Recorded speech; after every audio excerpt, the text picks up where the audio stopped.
तो आज हम देखेंगे अकबर।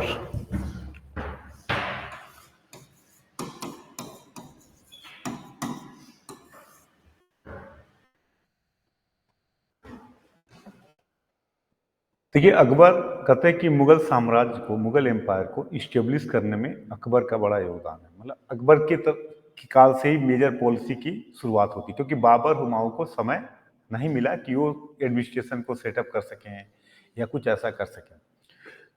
तो अकबर ने क्या किया, भारत में हम एक बात अगर कहें, अकबर ने राजपूतों के प्रति एक फिक्स पॉलिसी अडॉप्ट की, जिसको राजपूत नीति कहा जाता है। साउथ के प्रति एक नीति अपनाई। रिलीजियस पॉलिसी अकबर ने एक यूनिक टाइप की अडॉप्ट की। क्लियर। तो अकबर की धार्मिक नीति, अकबर की राजपूत नीति, अकबर की साउथ पॉलिसी, दक्षिण की नीति, इनको हम देखते हैं। अकबर के लाइफ साइकिल की बात करें तो मैंने कल ही बताया था आपको कि अमरकोट के राजा 20 साल के यहाँ पैदा हुआ है। और जिस समय था, आपको पता होगा, फादर इसके छोड़ के इसको चले गए।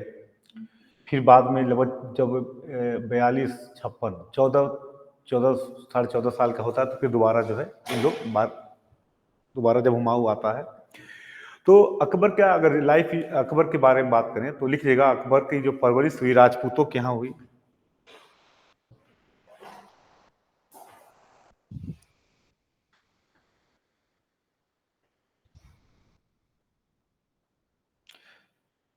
अकबर का राज्याभिषेक क्राउनेशन होता है पंजाब के कालानूर में।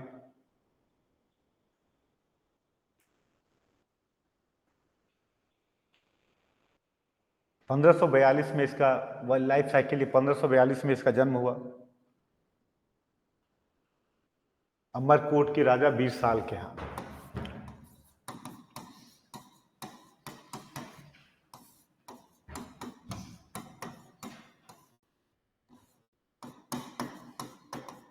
अमरकोट के राजा 20 साल के हैं, इसका जन्म हुआ 1542 में।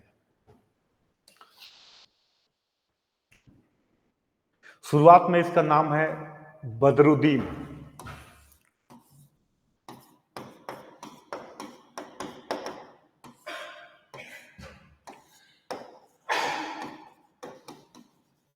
शुरुआत में इसका नाम है बदरुद्दीन।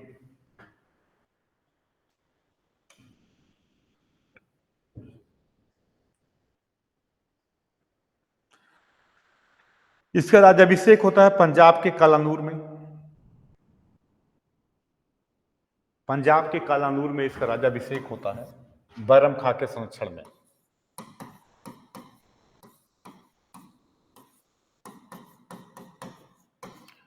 पंजाब के कालानूर में इसका राज्याभिषेक होता है, बैरम खां के संरक्षण में, 1556 में।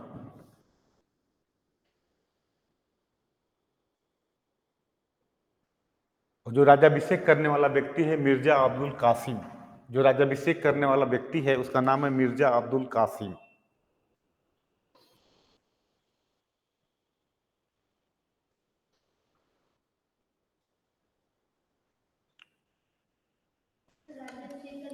अब्दुल कासिम।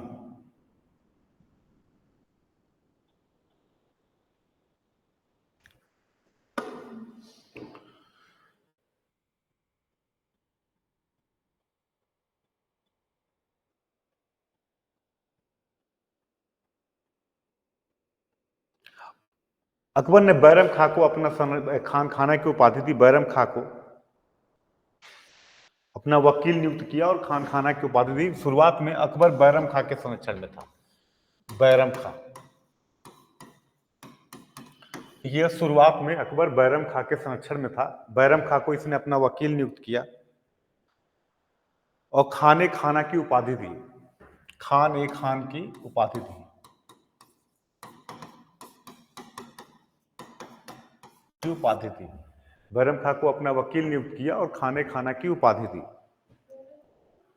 बैरम खां को अपना वकील, मतलब मुख्य प्रधानमंत्री का मेन पद, पहले शुरुआत में वकील ही था, उसको नियुक्त किया और खाना की टाइटल दी। लेकिन आपको पता है कि बैरम खां ये सोचता था कि अकबर बच्चा है, इसके रहते हुए हम अपना पूरा काम करेंगे। लेकिन अकबर को अपनी सुप्रीमेसी चाहिए थी। तो बीच में क्या हुआ, बैरम खां और अकबर के बीच में कुछ संबंध खराब हुए। तो अकबर ने बैरम खां को 2 ऑप्शन दिया, या तो आप छोड़ दीजिए या हमारे अधीन रहिए। बैरम खां मक्का मदीना जाना ऑप्शन चूज किया कि हम मक्का मदीना चले जाएंगे, और मक्का मदीना जाने के दौरान ही बैरम खां की अफगानों ने हत्या कर दी। तो लिखिएगा, बैरम खां और अकबर के बीच में एक युद्ध हुआ था, तिलवाड़ा का युद्ध 1559 में। संबंध खराब हुए और एक युद्ध होता है तिलवाड़ा, बैरम खां और अकबर के बीच में।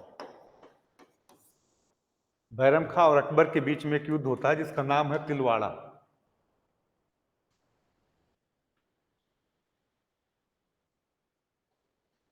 जिसमें बैरम खां की पराजय हुई।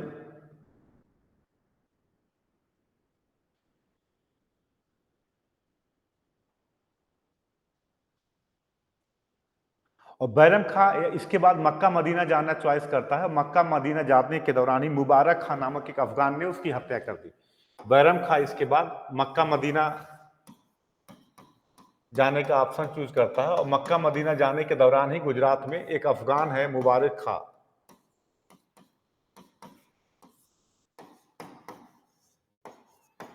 मुबारक खान ने हत्या कर दी। एक अफगान है मुबारक खां जिसने उसकी हत्या कर दी।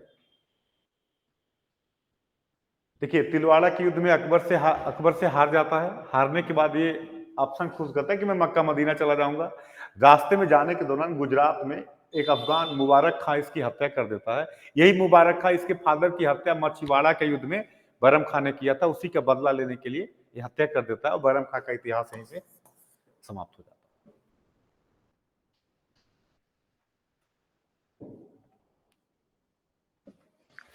क्लियर? बैरम खां का इतिहास यहीं से समाप्त हो जाता है। 1559 59 में। क्लियर? अब देखिए, ये तो हो गया बैरम खां और अकबर के बीच का रिलेशन। लेकिन कहते हैं कि अकबर के जीवन का जो पहला मेजर जो कहते हैं कि युद्ध हुआ वो था पानीपत का, बैटल ऑफ पानीपत का सेकेंड युद्ध। लिखिएगा, पानीपत का सेकेंड युद्ध, बैटल ऑफ पानीपत, जो नवंबर 1556 में हुआ। पानीपत का सेकेंड युद्ध।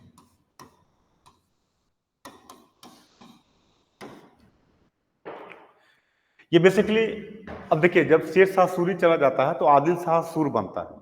आदिल शाह सूर का सेनापति है हेमू। हेमू के बारे में कहते हैं कि लगभग कोई युद्ध हारा नहीं है और विक्रमादित्य की उपाधि धारण किया था। तो रियल में युद्ध आदिल शाह सूर का सेनापति है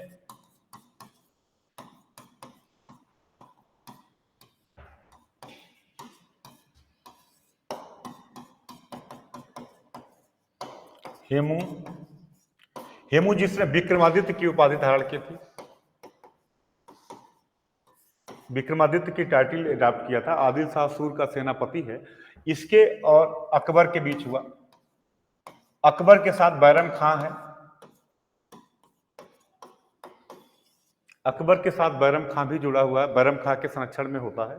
और जिसमें कहते हैं कि जीतते जीतते हेमू युद्ध हार गया, और इस युद्ध में हेमू युद्ध में हार जाता है, और सेकेंड पानीपत का युद्ध अकबर जीत जाता है।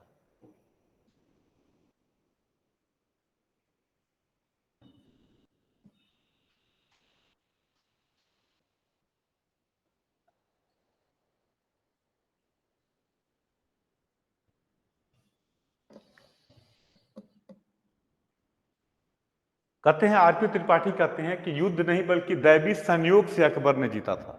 मतलब कहते हैं कि लास्ट टाइम में हाथी धोखा दे गई और युद्ध इसने जीत लिया। क्लियर? तो पानीपत के सेकेंड युद्ध के बाद ही अकबर को यह एहसास होने लगा कि मैं मेरे ऊपर दैवी कृपा है। क्लियर? तो युद्ध को जीतता है। इसके बाद पानीपत के सेकेंड युद्ध के बाद बैरम खां को बताया कि बैरम खां इनके बीच में डिस्प्यूट होता है सुप्रीमेसी को लेके, और बैरम खां तिलवाड़ा के युद्ध में पराजित होता है। तो कहते हैं कि 1556 से 60 तक, ये श्रीवास्तव लिखते हैं कि महिलाओं का प्रभाव इसके ऊपर था, इसलिए इसको कहा जाता है पेटीकोट सरकार। 1556 से 60 के बीच में महिलाओं का प्रभाव इसके ऊपर ज्यादा रहा, इसलिए इसको, इस सरकार को पेटीकोट सरकार के नाम से भी देखते हैं।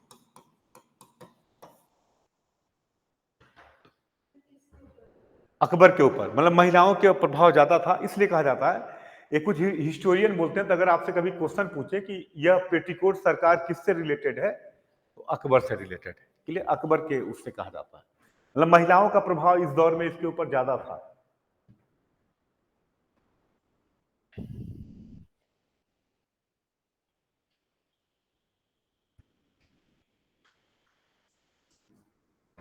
क्लियर, ये इसका बैकग्राउंड है कि ये कैसे इमर्ज हुआ, कैसे आया। तो याद रखिएगा, इस तरीके से 1560 तक आते आते अकबर एक अच्छी पोजीशन में आ गया।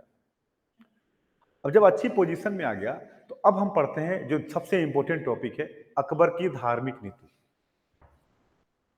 बैकग्राउंड मैंने बता दिया कि कहाँ राज्याभिषेक हुआ, बर्थ प्लेस क्या है, ये बता दिया। देखिए यही मैं पूरा बता दूंगा, क्लियर हो जाएगा, फिर आगे फिर नहीं पढ़ाऊंगा धार्मिक नीति, इसलिए समझ लीजिएगा, मेन है ये समझ।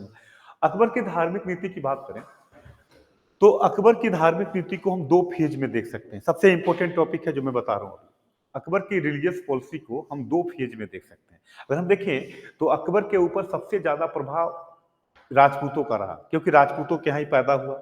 तो अकबर के ऊपर अगर देखें तो हिंदुओं का प्रभाव था। धार्मिक नीति लिख लीजिएगा, अकबर की धार्मिक नीति, रिलीजियस पॉलिसी।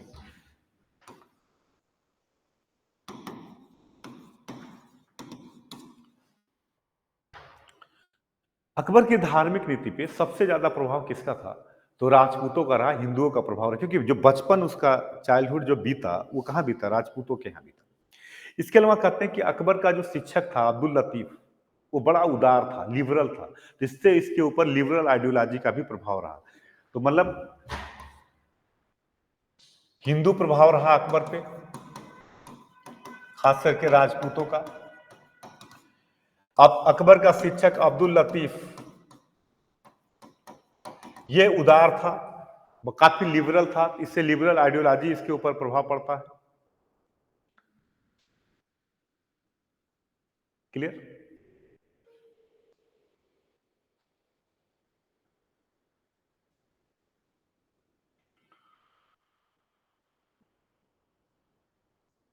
क्लियर। अब अगर आप देखो तो अकबर की धार्मिक नीति का पहला फेज है, तीन ऐसे काम करता है जिससे लग जाता है कि यह सामान्य व्यक्ति नहीं है। 1562 में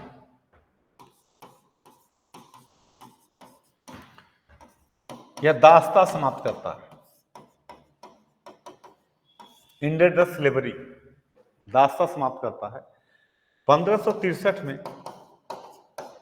तीर्थ यात्रा कर समाप्त करता है, पिलीग्राम टैक्स, तीर्थ यात्रा कर समाप्त करता है। और 1564 में जजिया समाप्त करता है।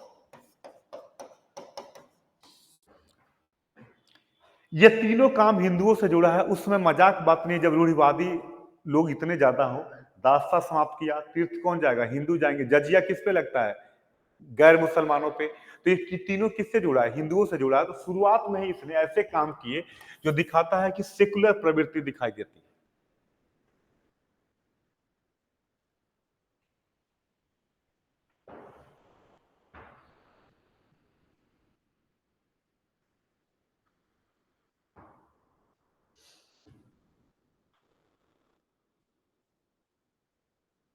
क्लियर।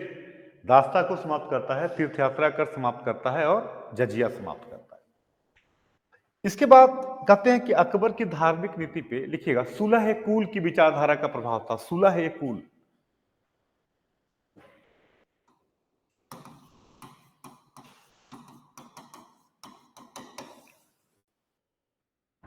सुलह कुल की विचारधारा का प्रभाव था।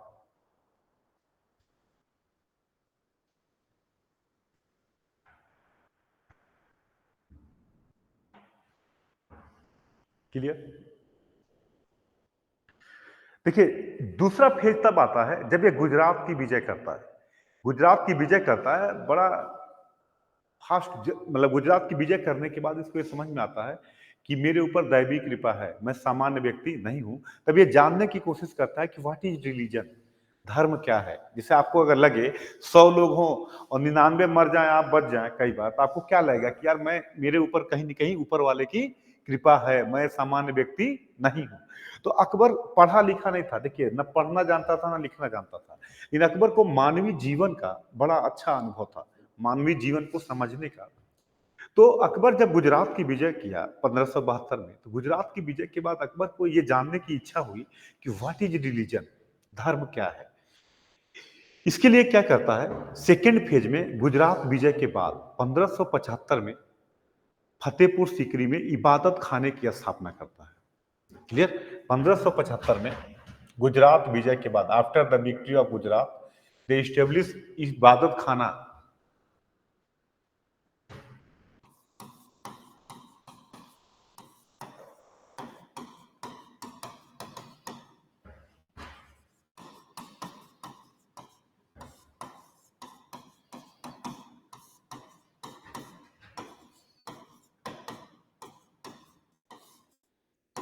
इबादत खाना की स्थापना करता है।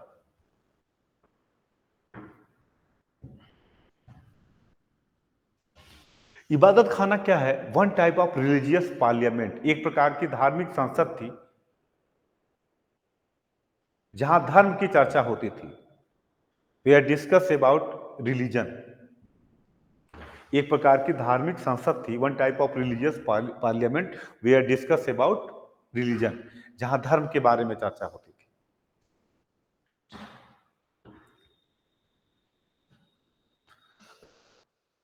क्लियर। 1575 में इबादत खाने की स्थापना कर दिया। अब यहां पे शुरुआत में लिखिएगा, initially they invited to only Muslim scholars. शुरुआत में इसने मुस्लिम धर्म गुरुओं को चर्चा के लिए आमंत्रण दिया।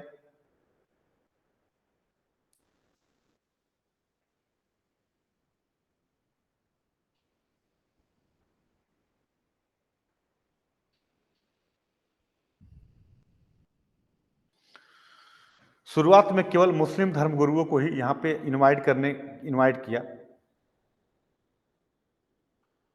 जिसमें लिखिएगा, लेकिन 1578 के बाद, लेकिन 1578 के बाद सभी धर्म के विद्वानों को इनवाइट किया।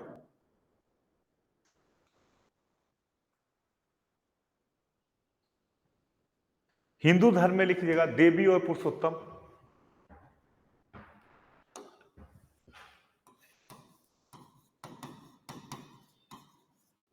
हिंदू धर्म में देवी एंड पुरुषोत्तम, लिख लीजिएगा, हिंदू धर्म से जुड़े रहे देवी और पुरुषोत्तम। जैन धर्म से हरि विजय सूरी, जिनचंद सूरी, विजय सेन सूरी, हरि विजय सूरी, जिनचंद सूरी, विजय सेन सूरी,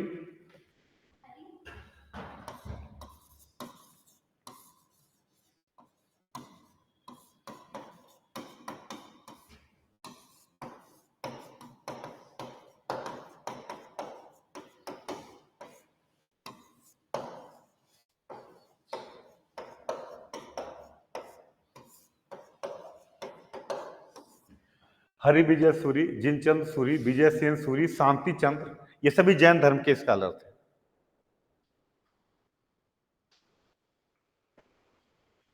पारसी धर्म के थे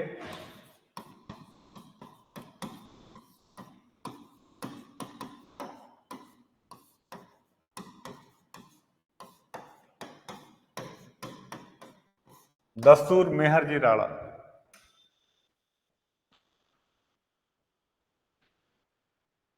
और ईसाई धर्म के थे एक्वा बीबा और मोंसेराट।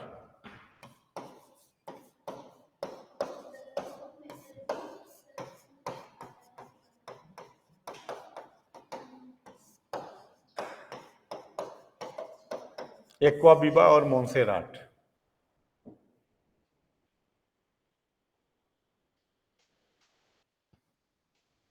ये आपके ईसाई धर्म के थे। एक्वा बीबा और Montserrat, Aqua Biba and Montserrat, Aqua Biba and मोंसेराट।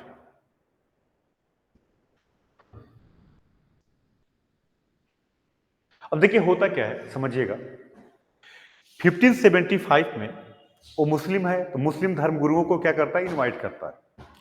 जितने भी मुस्लिम धर्म गुरु हैं इनको जब इनवाइट करता है तो ये सोचता है, जैसे मान लो एक एग्जांपल देता हूं, आपको लगता है, मैं मानता हूं कि आप अपने आप को बहुत बड़े विद्वान मानते हो, आप जो है अपने आप को बहुत बड़े विद्वान मानते हो कि मैं बहुत बड़ा स्कॉलर, ठीक है। अब हमने आपको इनवाइट किया और मैंने बोला कि भैया बताओ व्हाट इज रिलीजन, धर्म क्या है। मैं देखता हूं कि 2-3 घंटे में आप लोग मारपीट कर लिए आपस में, बातचीत करते करते आपस में आपने क्या, तो मुझे क्या समझ में आएगा कि आपको भी क्लियर नहीं है कि धर्म क्या है। तो अकबर 1575 से लेके 1578 तक केवल मुस्लिम स्कॉलर को इनवाइट करता है, लेकिन देखता है कि उसकी बात की इनमें भी, इनको भी समझ में आता है कि इनको भी ये क्लियर नहीं है। तब ये क्या करता है, अन्य धर्म के लोगों को इनवाइट करना चालू करता है कि तुम आओ तुम बताओ। तो वो हिंदू धर्म के लोगों को बुलाता है, पारसी धर्म के लोगों को बुलाता है, जैन धर्म के लोगों को बुलाता है, क्रिश्चियन रिलीजन के लोगों को बुलाता है। जब इन सभी धर्मों के लोगों को बुलाता है तो अकबर को यह समझ में आता है कि यार सभी धर्मों में अच्छी बातें हैं, हम फालतू में इनके चक्कर में पड़े थे। तो 1579 में अकबर को एहसास होता है कि सभी धर्मों में क्या है, अच्छी बातें हैं और हमें इस संदर्भ में कुछ करना चाहिए। Point clear. देन 1579 में अकबर मजहरनामा, मजहर जो है उसको जारी करता, लिखिएगा 1579 में महजर जारी करता है।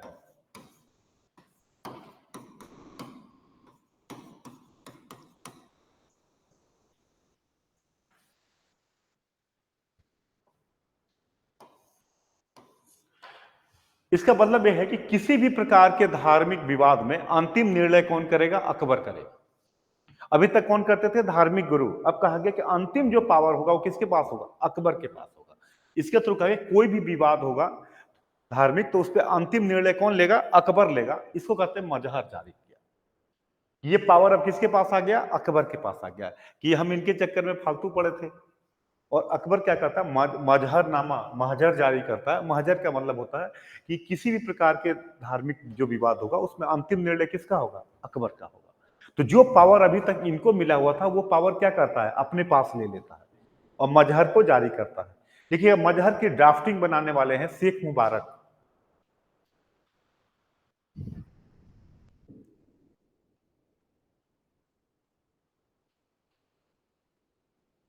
मजहर की ड्राफ्टिंग जो किया था, पूछा जाता है यूपी पीसीएस यूपीएससी में कई बार पूछा, इसको बनाने वाला है, ड्राफ्टिंग करने वाले हैं शेख मुबारक। और इसको सपोर्ट करने वाले थे दो लोगों ने जो साइन किया था, अबुल फजल और फैजी।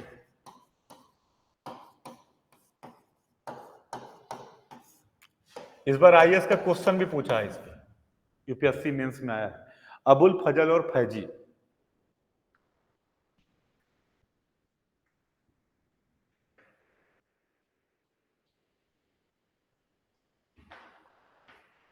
क्लियर। तो मजहर जारी करता है और इसके थ्रू जो है अकबर जो है पूरा जो है अपने पास ले लेता है। और इसके बाद अकबर का अंतिम फेज होता है जो दीन इलाही की घोषणा करता है, लिखिएगा दीन इलाही। इसके बाद अकबर जो है दीन इलाही की घोषणा करता है।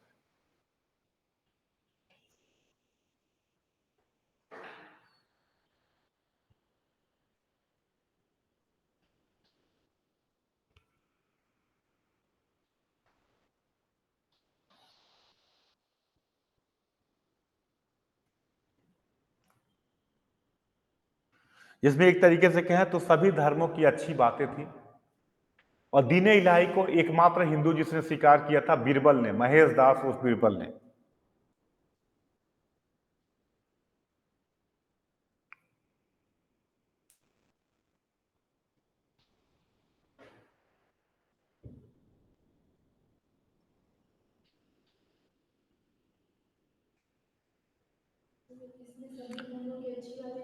दीन इलाही में सभी धर्मों की अच्छी बातें थी। और एक तरीके से हम कह सकते हैं कि दीन इलाही को हिंदुओं ने बहुत ज्यादा स्वीकार नहीं किया, लेकिन एक व्यक्ति जिसने स्वीकार किया, बीरबल, जिसका नाम है महेश दास।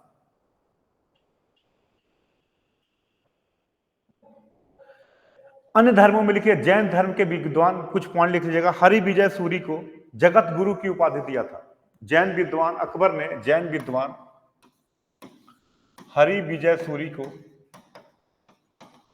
जगत गुरु की उपाधि दिया था। जगत गुरु,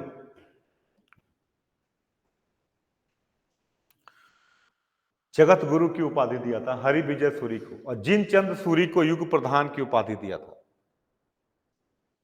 जिनचंद सूरी को युग प्रधान, जैन विद्वान है ये,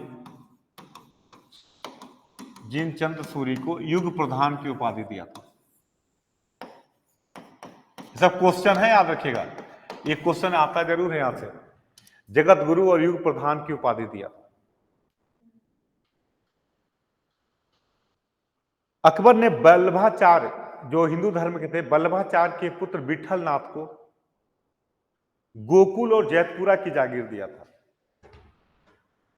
वल्लभाचार्य के पुत्र हैं विठल नाथ।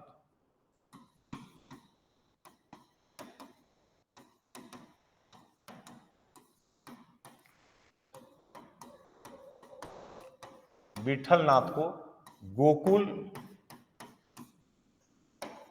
और जैतपुरा की जागीर दी थी।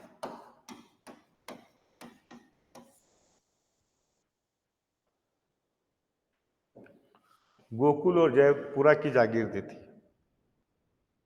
दस्तूर जी मेहर जी राणा, जो पारसी विद्वान थे, उनको 200 बीघा जमीन दिया था।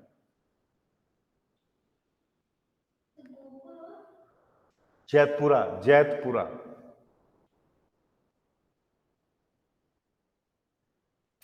दस्तूर जी मेहर राणा को 200 बीघा जमीन दिया था, पारसी धर्म के विद्वान को।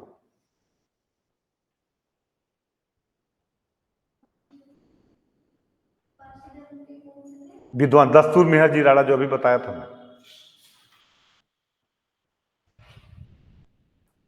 सिख गुरु रामदास को भी 500 बीघा जमीन दिया, जो आगे चल के अमृतसर शहर बना। सिख गुरु रामदास, सिखों के गुरु रामदास से भी मिला और उन्हें भी जमीन डोनेट किया, और आगे चल के यहीं पे बनता है अमृतसर शहर।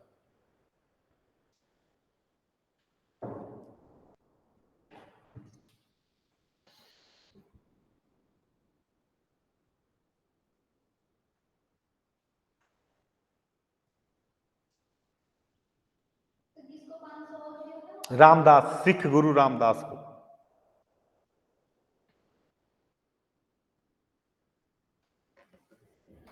क्लियर? इस प्रकार से अकबर ने अन्य धर्मों के लोग, इसीलिए कहते हैं सुलह कुल की नीति थी। अकबर की धार्मिक नीति किस पे प्रभावित थी? सुलह कुल पे, सुलह कुल की पॉलिसी थी, और इस तरीके से इसने जो है अकबर की धार्मिक नीति ये है, जो अकबर ने एक कह सकते हैं कि एकीकरण की पॉलिसी चालू की, यूनिफिकेशन की, समाज के एकीकरण की एक पॉलिसी चालू की। ये है अकबर की धार्मिक नीति। पॉइंट क्लियर है? 2 फेज में है, बताइएगा। और अकबर की धार्मिक नीति सभी को लेके साथ चलने की नीति थी, जिसको हम कहते हैं सुलह कुल की।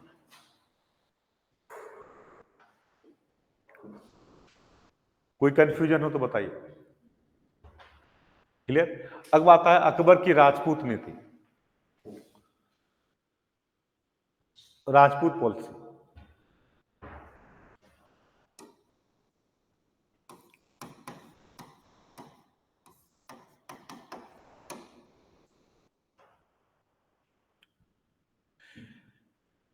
देखिए अकबर की राजपूत नीति, राजपूत क्या थे समझिएगा तो समझ में आ जाएगा, कुछ है नहीं, एक बार समझ लीजिएगा तो समझ में आ जाएगा, सब समझने वाले टॉपिक। जैसे मान लो राजपूत कौन है? भारत की लड़ाकू जाति है। राजपूत कौन है? भारत की लड़ाकू फाइटर जाति है, योद्धा है लोग। अब अगर राजपूतों को अकबर, कोई भी राजा अगर राजपूतों को अकबर मिला ले तो 2 फायदा होगा। एक तो राजपूतों का सहयोग मिलेगा, समझ लीजिएगा, समझ में आ जाएगा मेरी बात। अगर राजपूत कौन है? लड़ाकू जाति है, लीडर हैं, हिंदुओं के लीडर हैं एक तरीके से। अगर राजपूतों से हम सहयोग कर लें, सहयोग कर लें तो सबसे बड़ा फायदा क्या होगा? सबसे बड़ा फायदा ये होगा कि एक तो राजपूत से हम सपोर्ट कर लेंगे तो हमें विरोध नहीं करना पड़ेगा उनका, तो हमारा रिसोर्स क्या होगा? बचेगा। और राजपूतों से हम हिंदुओं में प्रभावित कर सकते हैं, हिंदू समाज हमें क्या करेगा? एडाप्ट कर लेगा। क्योंकि अगर हमारा हीरो जो राजपूत अगर स्वीकार करेंगे तो हिंदू भी स्वीकार कर लेंगे, और इनका प्रयोग करके हम भारत में मुगल साम्राज्य को क्या कर सकते हैं? स्थापित कर सकते हैं। तो अकबर ने राजपूतों के प्रति एक निश्चित नीति अपनाई, और राजपूतों को अपने साम्राज्य से जोड़ दिया। अकबर ने क्या किया, राजपूतों को अपने साम्राज्य से जोड़ दिया और उनके प्रति एक निश्चित नीति अपनाई। अब वो निश्चित नीति क्या थी, तो लिखिएगा।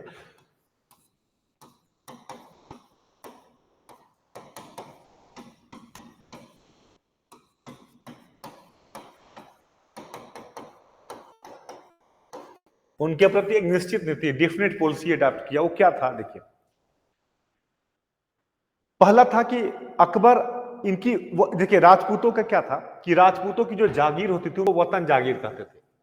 जैसे मान लो आप जोधपुर के राजा, उसमें भारत का कॉन्सेप्ट तो था नहीं। जोधपुर हमारा है, जयपुर हमारा उनका है, मतलब अलग अलग राज्य थे, वही उनका देश था। उसको क्या करते, वतन जागीर। तो अकबर ने कहा कि हम आपके वतन जागीर में हस्तक्षेप नहीं करेंगे। मतलब जो आपकी वतन जागीर होगी उसमें हम क्या करेंगे, हस्तक्षेप, इंटरफेरेंस नहीं करेंगे। तो राजपूत राजा को यही चाहिए था, क्योंकि आप हमारे देश में अगर हस्तक्षेप नहीं करोगे तो हमें आपसे दोस्ती करने में कोई दिक्कत नहीं है। क्योंकि उस समय देश का कॉन्सेप्ट क्या था, अपनी वतन जागीर थी। तो उसने बोला कि हम आपके वतन जागीर में हस्तक्षेप नहीं करेंगे। हाँ, दूसरा, अगर आपका किसी से विवाद होगा तो हम आपको समझौता, हम आपका सहयोग करेंगे। तो सबसे बड़ी बात हुई कि जितने राजपूतों में आपस में विवाद था वो समाप्त हो जाएगा, इनका अपना राज्य बना रहेगा। और तीसरा कहा कि अगर आप हमसे जुड़ के हमारे अधीन काम करेंगे तो हम आपको पैसा भी देंगे। तो राजपूतों को 3 फायदा हुआ। एक तो शांति आ गई इनके एरिया में, इनका वतन जागीर बना रहा, और इनको अकबर के अधीन बाहर काम करने पे पैसा भी मिलेगा, तो एक्स्ट्रा इनकम भी होने लगी। तो राजपूतों को इसमें कोई नुकसान नहीं दिखाई दिया, वो इन्होंने जुड़ लिया। अब आप कहोगे अकबर ऐसा क्यों किया। अब आपके सामने क्वेश्चन आएगा कि अकबर ने ऐसा क्यों किया। अकबर ने ऐसा इसलिए किया कि अकबर के सामने सबसे बड़े मुद्दा था कि जो अकबर के सरदार थे उज्बेक, जैसे मान लो हम पूरा डिपेंड आपके ऊपर हो जाए तो आप कई बार क्या करोगे, हमारे खिलाफ काम करने लोगे। तो अकबर, तो मुगलों के अधीन जो सरदार थे, लड़ाकू लड़ाकू जाति उज्बेक थी। तो उज्बेकों को बैलेंस करना है तो एक दूसरी लड़ाकू जाति को लाना पड़ेगा, जिससे उन पे से निर्भरता क्या हो, कम हो। तो सबसे पहला मामला था उज्बेकों को संतुलित करना।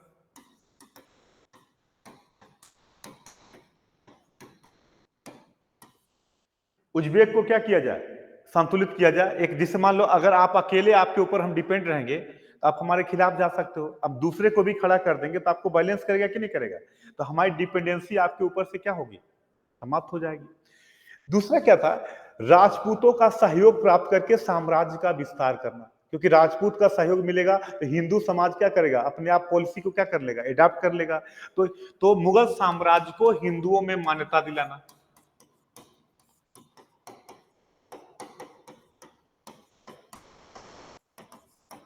हिंदुओं में मान्यता दिलाना।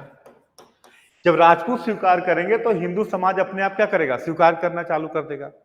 तीसरा, साम्राज्य विस्तार के लिए राजपूतों का सहयोग लेना। तीसरा, साम्राज्य विस्तार के लिए राजपूतों का सहयोग लेना।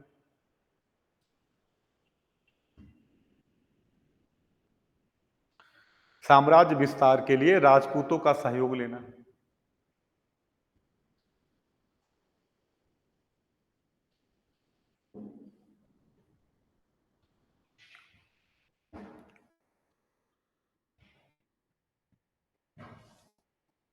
क्लियर, फायदा हुआ। हिंदू समाज में मान्यता मिल जाएगी आसानी से, हिंदुओं के प्रति निश्चित नीति। अब राजपूतों के पावर का हम यूज कर पाएंगे मुगल साम्राज्य के विस्तार में। राजपूत की शक्ति का यूज कहां करेंगे, मुगल साम्राज्य के विस्तार में। तो राजपूत की शक्ति कहां यूज होगी, मुगलों के विस्तार में, मुगल साम्राज्य के विस्तार में। ये कितना बड़ा चालू व्यक्ति था।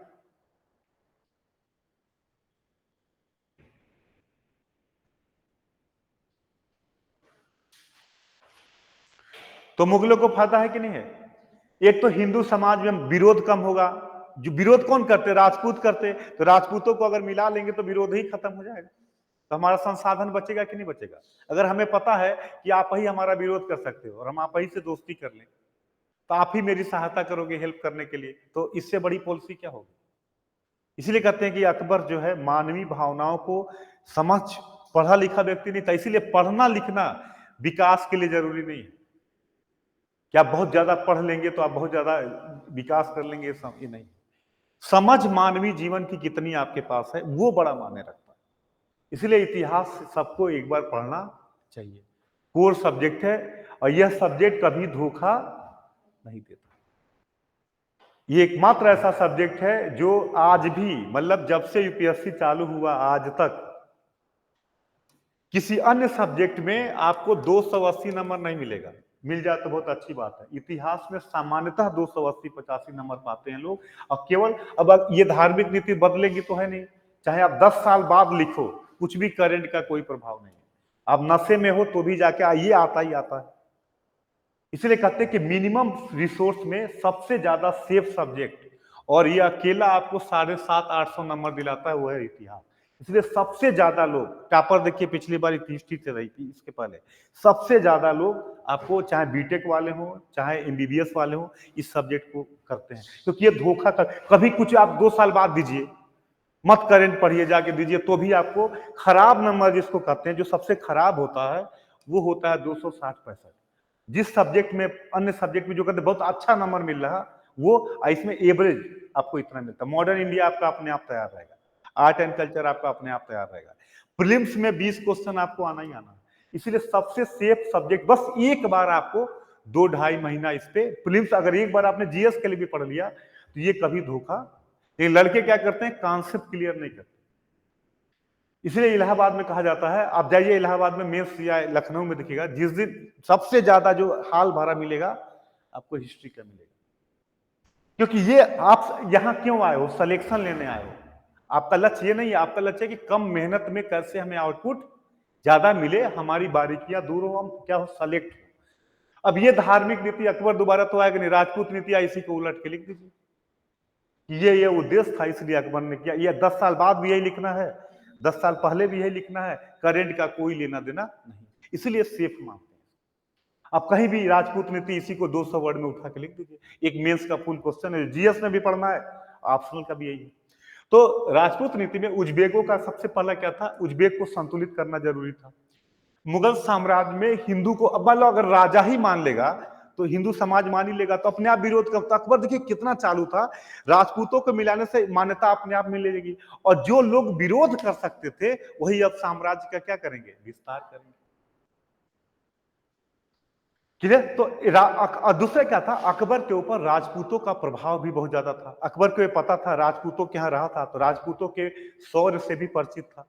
अकबर को बचपन कहाँ बीता था, राजपूतों के यहाँ ही बीता था, तो अकबर को एहसास था कि राजपूतों का शौर्य क्या है, तो इसका भी उसको था। और इस तरीके से अकबर ने इन उद्देश्यों से राजपूत नीति को लाया। अब कहोगे मैंने बोला कि राजपूतों ने क्यों स्वीकार किया, ये तो हो गया अकबर ने क्यों लाया, राजपूतों ने क्यों स्वीकार किया। तो राजपूतों को सबसे बड़ा फायदा कि इनकी वतन जागीर में हस्तक्षेप नहीं किया जाएगा। वतन जागीर, तो इनको इनको क्या चाहिए, उस समय क्या था, जयपुर में रहा है, अगर जयपुर में कोई हस्तक्षेप नहीं करता है तो हमें कोई लेना देना नहीं, क्योंकि उस समय देश का कॉन्सेप्ट यही था।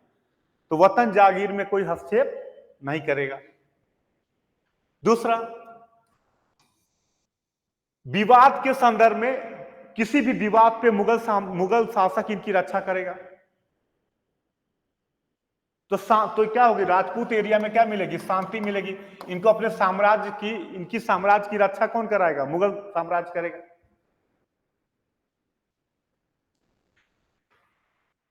इनकी इनके विदेशी आक्रमण से, बाहरी समस्याओं से सहायता कौन करेगा, मुगल साम्राज्य करेगा। तो इनको क्या होगा, शांति मिली कि नहीं मिली। और तीसरा, मुगल साम्राज्य के अधीन अगर ये काम करेंगे तो इनको पैसा भी मिलेगा।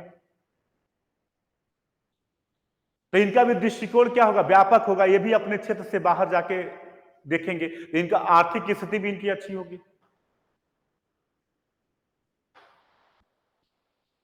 तो दोनों को फायदा है कि नहीं है, मुगलों को भी फायदा है, राजपूतों को भी फायदा है। इसी दोनों को लेके इसी मुद्दे पे कहते हैं मुगल राजपूत नीति। दोनों के अपने अपने हित थे, और इसी हित से जुड़ के अकबर ने राजपूत नीति को चालू किया।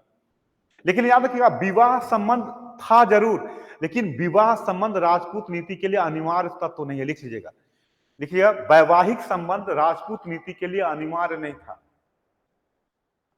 वैवाहिक संबंध राजपूत नीति के लिए अनिवार्य नहीं था।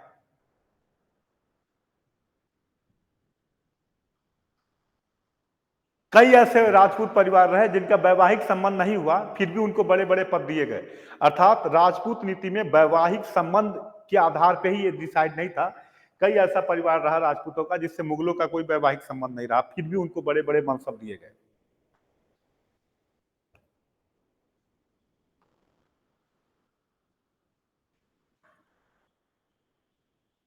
यह है अकबर की अब इससे क्या होगा? मुगलों को राजपूतों के विरोध का सामना नहीं करना पड़ेगा, साम्राज्य में शांति रहेगी और साम्राज्य विस्तार में राजपूतों का सहयोग मिलेगा। इस नीति को लगभग सभी लोगों ने स्वीकार कर लिया, केवल महाराणा प्रताप मेवाड़ को छोड़ के। तो राजपूत नीति लगभग लिख लीजिएगा, मेवाड़ को छोड़ के सभी राजपूत राज्यों ने इसको स्वीकार कर लिया।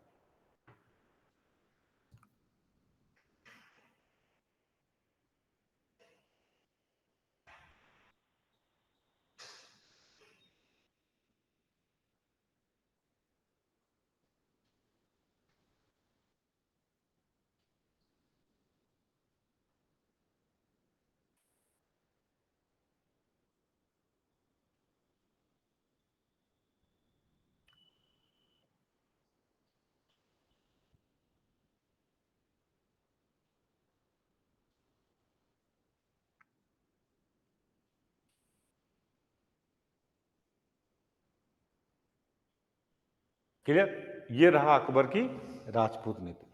कोई कंफ्यूजन हो? अब देखिए, अब यही पढ़ते हैं, यही जान लीजिएगा थोड़ा सा कि ये क्वेश्चन आता है कि क्या आप सहमत हैं कि अकबर की राजपूत नीति को औरंगजेब ने बदल दिया? जब औरंगजेब आते हैं तो देखिए औरंगजेब ने क्या गलती की। अकबर ने कहा कि वतन जागीर में हम हस्तक्षेप नहीं करेंगे। यही समझ लीजिएगा तो आगे फिर ज्यादा दिक्कत नहीं आएगी। तो जब तक देखिए, राजपूतों के अगर वतन जागीर में हस्तक्षेप नहीं करोगे, राजपूतों को कोई दिक्कत नहीं।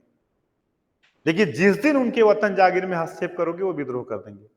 औरंगजेब ने गलती क्या की? मारवाड़ जो था, मारवाड़ का राजा था जसवंत सिंह। जसवंत सिंह के मरने के बाद, चूंकि उसके बच्चा कोई नहीं था, बाद में उसका लड़का हुआ, छोटा था, तो जो वहां के लोग थे वो उसको चाहते थे नवाब, मतलब राजा बनाना, और औरंगजेब ने हस्तक्षेप करके दूसरे को बनाने की कोशिश की और मारवाड़ में विद्रोह चालू हो गया। और ये विद्रोह तब तक चलता रहा जब तक औरंगजेब मर नहीं गया। तो जब आप तुम इनके वतन, इसलिए कहते हैं कि जब वतन जागीर में हस्तक्षेप करोगे तो ये इसको एक्सेप्ट नहीं करेंगे। और यही हुआ जब मुगलों ने औरंगजेब के काल में मारवाड़ के उत्तराधिकार को लेके हस्तक्षेप किया और मारवाड़ में क्या हो गया? विद्रोह चालू हो गया। तो इसीलिए कहते हैं कि औरंगजेब ने अकबर की राजपूत नीति को बदल दिया। तो अगर ये संबंध तभी तक चलेगा जब तक आप इनके वतन जागीर में आप हस्तक्षेप नहीं करोगे। तो अकबर की राजपूत नीति सफल रही, केवल मेवाड़ को छोड़ के सभी राजपूतों ने लगभग अकबर के साथ ये संबंध स्वीकार कर लिया। और मेवाड़ में महाराणा प्रताप लड़ते रहे, हल्दी घाटी का युद्ध हुआ। जब जहांगीर आता है तो जहांगीर के काल में राणा प्रताप के मरने के बाद मेवाड़ ने भी स्वीकार कर लिया। तो कहते हैं कि जहांगीर तक आते आते मुगलों राजपूतों ने, लगभग सभी राजपूतों ने मुगलों की अधीनता को स्वीकार। क्लियर? तो ये है अकबर की राजपूत नीति, जिसमें मेवाड़ को छोड़ के लगभग सभी लोगों ने इसको स्वीकार कर लिया। कोई कंफ्यूजन हो, कोई मुद्दा हो तो बताइए, देख लीजिए, कोई इशू हो तो बताइए।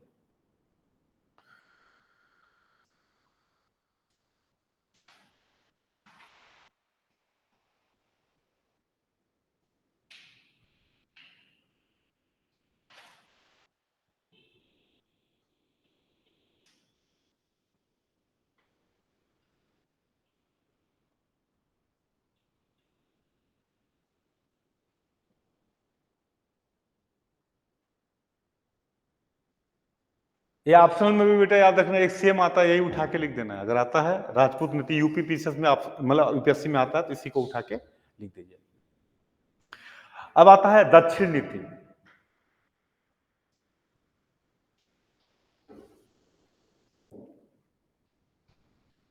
देखिए दक्षिण, अब देखिए जो साम्राज्यवादी राजा होगा वो क्या चाहेगा? साम्राज्य का विस्तार चाहेगा।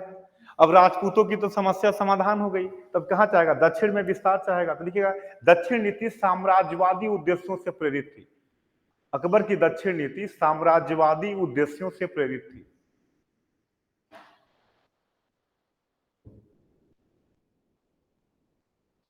दक्षिण नीति साम्राज्यवादी उद्देश्यों से प्रेरित थी।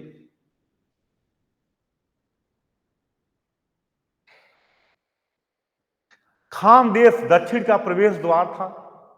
खान देश दक्षिण का प्रवेश द्वार था।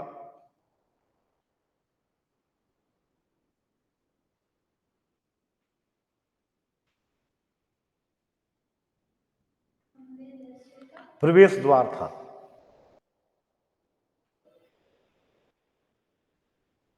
इसने खानदेश, अहमदनगर और सीरगढ़ को जीता था।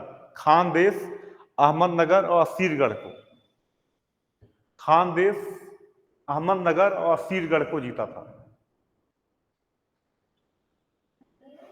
असीरगढ़, अंतिम विजय असीरगढ़ की थी।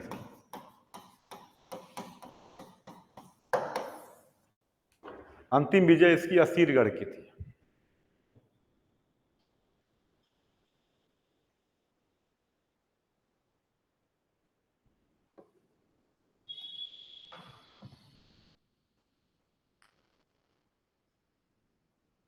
बहुत ज्यादा समय नहीं मिला, लेकिन यहां तक जो है पहुंच गया था दक्षिण में। और दक्षिण में इसके पहुंचने का उद्देश्य था मुस्तः साम्राज्यवादी, क्योंकि अब उत्तर में जीत चुका था, दक्षिण में फैलाव करने की कोशिश करना चालू कर दिया।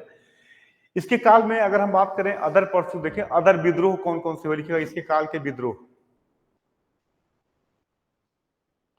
पहला विद्रोह उज्बेगों ने किया। उज्बेगों ने किया। पहला विद्रोह उज्बेगों ने किया।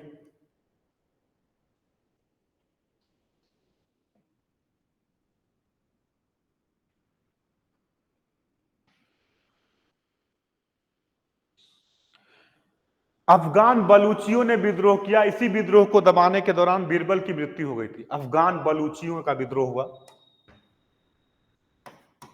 अफगान बलूचियों का विद्रोह हुआ और इसी बलूचियों के विद्रोह को दबाने के दौरान जहांगीर की, अरे बीरबल की मृत्यु हो गई थी। इसी को दबाने के दौरान बीरबल की मृत्यु हो गई थी।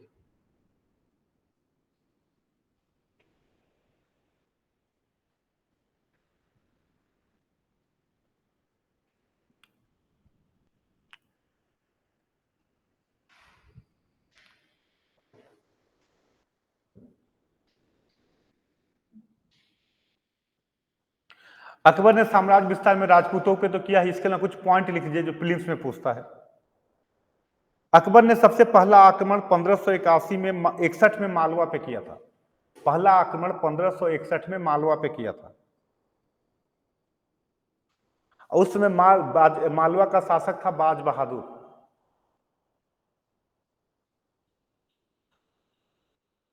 मालवा का शासक था बाज बहादुर और उसकी पत्नी का नाम था रूपमती।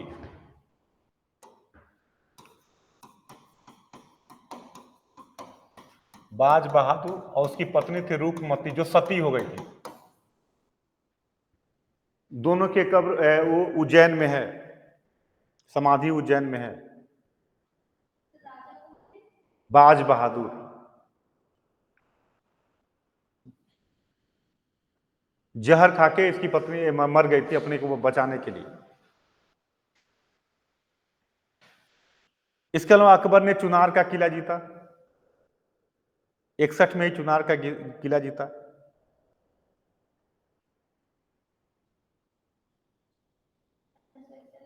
चुनारगढ़, चुनार का किला जीता।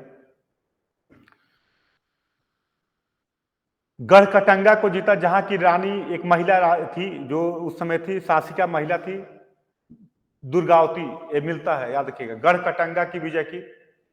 गढ़कटंगा, जिसकी रानी, जिसकी शासिका उस समय दुर्गावती थी।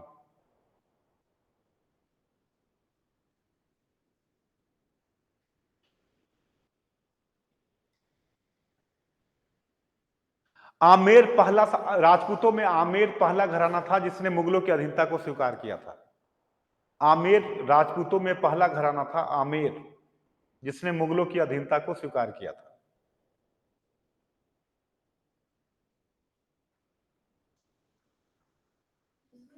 मुगलों की अधीनता को स्वीकार किया था।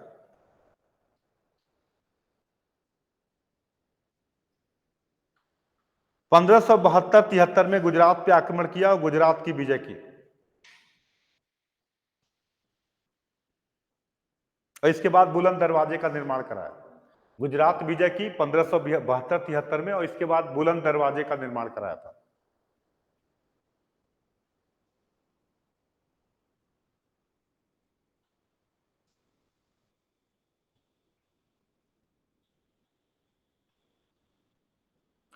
इसने काबुल पे अधिकार किया।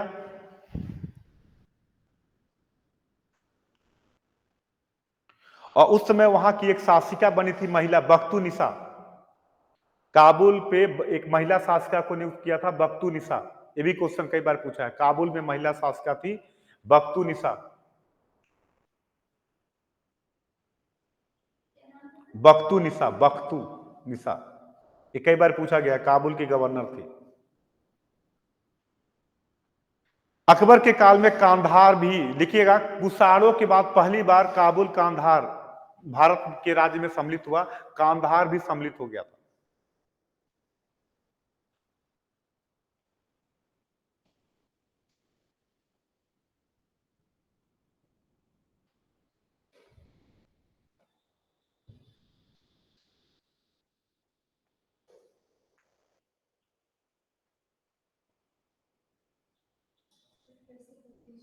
अकबर के काल में पहली बार काबुल कांधार मुगल साम्राज्य में सम्मिलित हुआ था। इसने विवाह की उम्र 16 वर्ष और 14 वर्ष कर दी थी। लड़कों की 16 और लड़कियों की 14। विवाह की उम्र जो है लड़कों के लिए 16 और लड़कियों के लिए 14 वर्ष कर दी थी। विधवा विवाह को कानूनी मान्यता दी गई। विधवा विवाह को कानूनी मान्यता दी गई।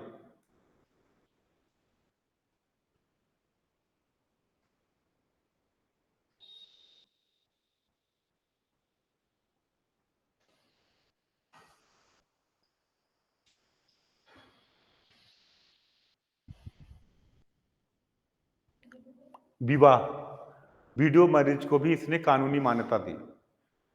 मतलब विधवा विवाह को प्रोत्साहित किया। क्लियर। अकबर ने प्रशासन में मनसबदारी व्यवस्था की शुरुआत की। प्रशासन में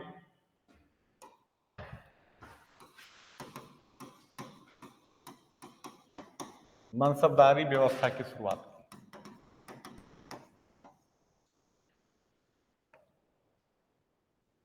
मनसबदारी, क्लियर। मनसब का मतलब होता है पद। बाद में इसको दो भागों में किया गया। एक होता था जात, दूसरा होता था सवार। जात और सवार।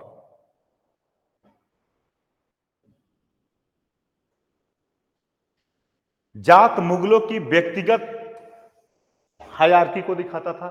मतलब यह व्यक्तिगत पोजीशन को दिखाता था, व्यक्तिगत पद स्थिति को दिखाता था। जितना बड़ा जात होगा उतना बड़ा अधिकारी माना जाएगा। जैसे होता ना आईएएस पीसीएस होता था, जितना बड़ा जात होगा, मतलब यह अधिकारियों के व्यक्तिगत पोजीशन को दिखाता था।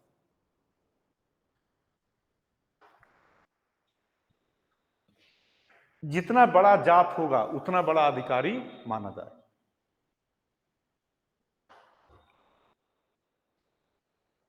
सवार, उसके द्वारा रखे जाने वाले घुड़सवारों की संख्या।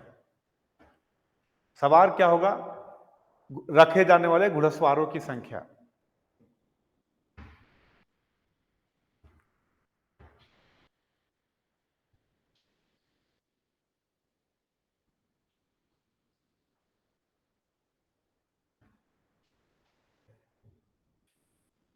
Point clear. अब जितना बड़ा जात होगा उतना बड़ा अधिकारी माना जाएगा। जैसे सपोज करिए, एक कंडीशन है, जात सवार के बराबर हो सकता है। मतलब 5000 जात और 5000 सवार, जात सवार के बराबर हो सकता है। दूसरा, जात सवार से बड़ा हो सकता है। मतलब 5000 जात और 3000 सवार, ये भी सही है। मतलब जात सवार के बराबर हो सकता है, जात सवार से बड़ा हो सकता है, लेकिन कभी भी जात सवार से छोटा नहीं होगा। ये नहीं होगा, मतलब ये कंडीशन नहीं होगी कि 3,000 जात और 5,000 सवार, ये गलत है। लिख लीजिएगा, जात सवार के बराबर हो सकता है, जात सवार के बराबर हो सकता है, जात सवार से बड़ा हो सकता है,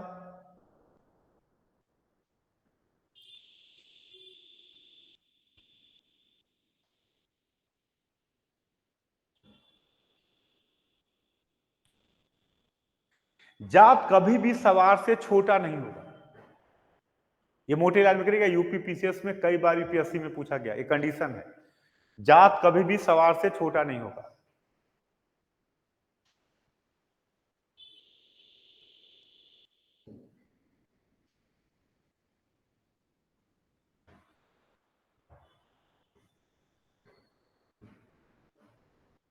पॉइंट क्लियर।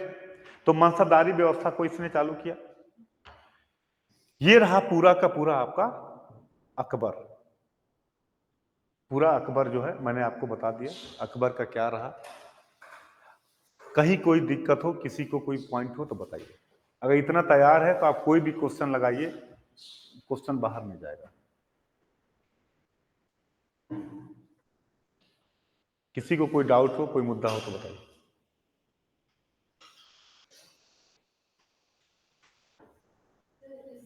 गुजरात विजय है, उसमें जो स्थानों की विजय है उसका वो कारण क्या है? कुछ नहीं, कारण वही था, साम्राज्यवादी विस्तार। आप विद्रोह करोगे, साम्राज्य विस्तार से प्रेरित था। गुजरात का कारण यह था कि एक तो बंदरगाह है, इनको बंदरगाह मिल जाएगा, आर्थिक दक्षिण जाने का मार्ग भी मिल जाएगा, और संसाधन, मतलब मेन था अपनी सुप्रीमेसी को स्थापित करना। क्योंकि अगर आपको व्यापार करना है तो आपको बंदरगाह चाहिए, और बंदरगाह चाहिए तो आपको वहां पे कंट्रोल करना पड़ेगा। हाँ, अभी पेंटिंग में अलग से बता दूंगा, इसलिए नहीं बताया कि पेंटिंग में देखिए, अब्दुल सम्मद और मीर सैयद अली, ये दो लोग आते हैं हुमायूं के काल में। लेकिन मेन जो पेंटिंग डिपार्टमेंट बनता, लिखना हो लिख लीजिए, चित्रकला विभाग अकबर स्थापित करता है। लिखिएगा, चित्रकला विभाग को स्थापित करता है अकबर। पेंटिंग डिपार्टमेंट जो बनाता है वो अकबर बनाता है।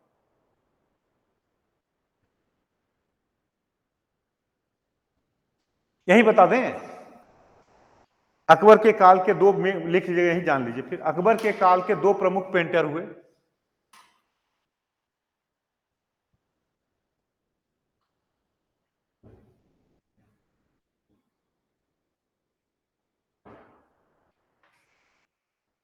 दसवंत और बसावन।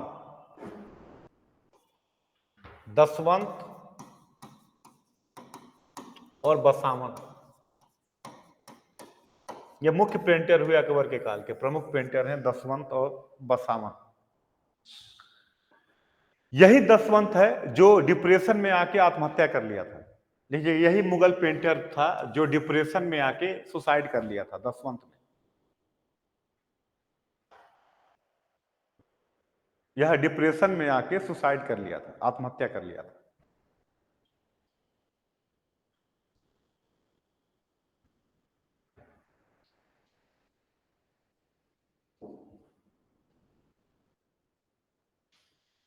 क्लियर, मतलब तो ये दो अग्रणी चित्रकार हैं जो इसके काल में थे।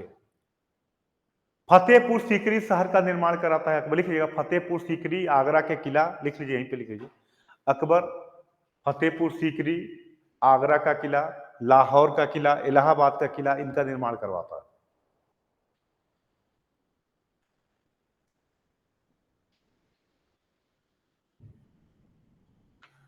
फतेहपुर सीकरी, फतेहपुर सीकरी का वास्तुकार, प्लानर अकबर ही है।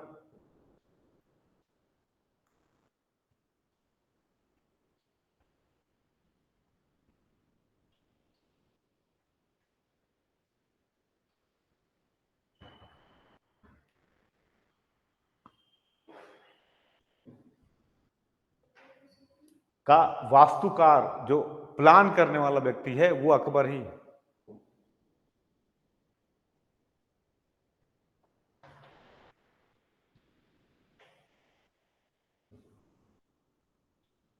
क्लियर।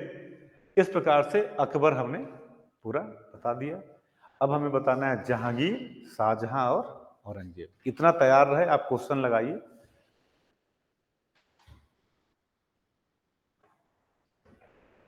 कोई कंफ्यूजन हो, कोई डाउट हो तो बताइए।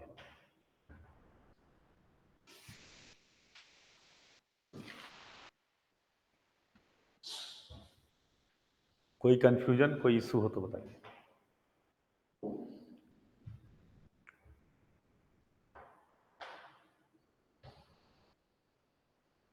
कुछ समझ में ना आया हो तो बताइए।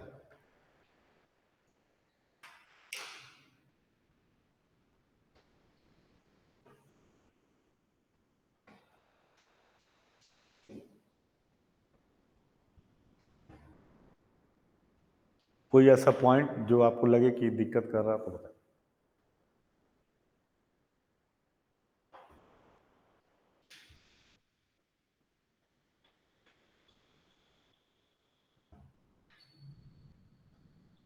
तो पानी, जहांगीर भी आज ही करा दें। करा तो जहांगीर भी, चलिए जहांगीर लिखिए। आज मुगल करा ही देते हैं पूरा।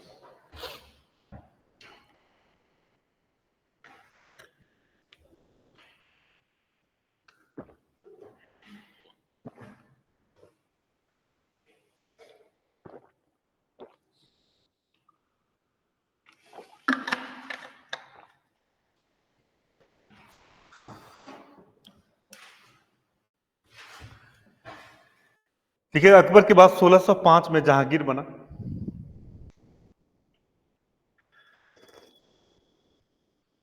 ये जहांगीर का एक बार सुन लीजिए, नहीं तो फिर जहांगीर का एक बार सुन लीजिए, कॉन्सेप्ट सुन लीजिए।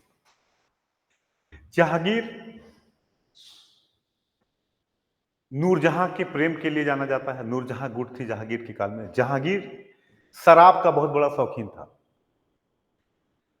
जहांगीर के काल को चित्रकला का स्वर्ण काल कहते हैं, गोल्डन पीरियड ऑफ पेंट। मतलब पेंटिंग का उसको इतना नॉलेज था कि अगर मान लो कोई पेंटिंग हुई है, उसमें वह बता देगा कि कान किसने बनाया है, नाक किसने बनाया। इतना बड़ा पेंटिंग की बारीकियां थी। पेंटिंग का गोल्डन पीरियड जो कहा जाता है, वो जहांगीर के काल को कहा जाता है। जहांगीर शराब का बहुत बड़ा शौकीन था। जहांगीर ने मानव चित्र, इस्लाम में वर्जित है, अपना और अपनी वाइफ जहांगीर का, दोनों का मिला के चित्र बनाता था, पेंटिंग कराता था। जहांगीर के काल में नूरजहां का काफी प्रभाव था। नूरजहां जहां कहती थी वहीं मोहर लगाता था। नूरजहां का काफी प्रभाव रहा। नूरजहां बेसिकली नूरजहां गुट था, जिसका पूरा प्रशासन पे प्रभाव था। जैसे नूरजहां का नाम है मेहरुनिसा, यह शेर अफगान की विधवा थी। और इनको देखने से पहले मीना बाजार लगता था। अगर आप देखोगे तो हफ्ते में एक बार बाजार लगता था। तो उसी बाजार में मेहरुनिसा को ये देखता है, और देखने के बाद इनके ऊपर मोहित हो जाता है, और मेहरुनिसा से शादी करता है, और इसको नूरजहां की उपाधि देता है कि नूर की जहां हो आप। नूरजहां की उपाधि देता है। और इसके मदर, इसके फादर का नाम है गयास बेग, जिसका टाइटिल है एतमादुद्दौला। गयास बेग का प्रभाव था। इसकी माता है अस्मत बेगम।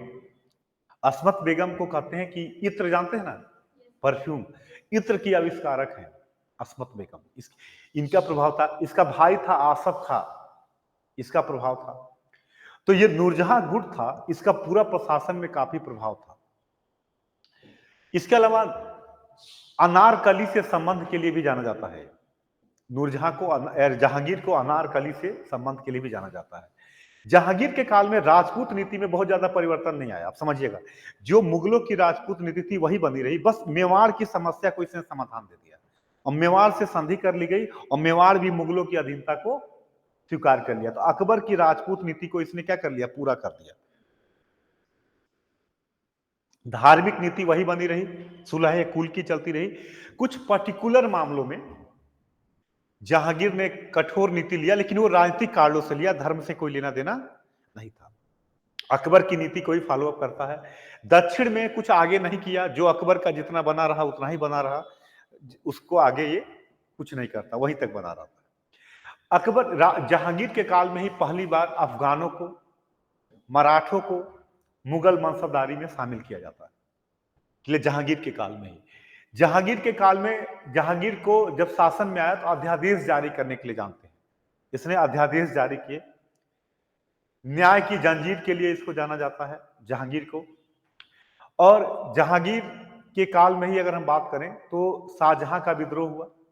शाहजहां का विद्रोह हुआ जहांगीर के काल में ही। क्योंकि देखिए क्या होता था कि नूरजहां के से एक लड़की थी लाडली बेगम, उसकी शादी जहांगीर के एक अन्य लड़के शहरयार से हुई थी। तो लाडली बेगम ये चाहती थी कि शहरयार जहांगीर के बाद बने मुगल बादशाह, जबकि मुगल बादशाह कौन बना यहाँ? शाहजहां। तो इसको लेके विवाद था, लास्ट में विवाद हो गया और बाद में नूरजहां को पेंशन दे दी गई, हटा दिया गया। तो ये चित्रकला का स्वर्ण काल है। राजपूत नीति में मेवाड़ को मिला लिया, ठीक है। साउथ नीति में कोई पॉलिसी अडॉप्ट नहीं करता। धार्मिक नीति अकबर की ही बनी रही। कुछ व्यक्तिगत मामलों में कठोर धार्मिक नीति अपनाए, इसके अलावा कुछ और चेंज नहीं होता है। क्लियर। और इस प्रकार से जहांगीर को बेसिकली जाना जाता है चित्रकला के विकास के लिए, और चित्रकला का स्वर्ण काल है, तो इसको अगली क्लास में बताते हैं, ठीक है।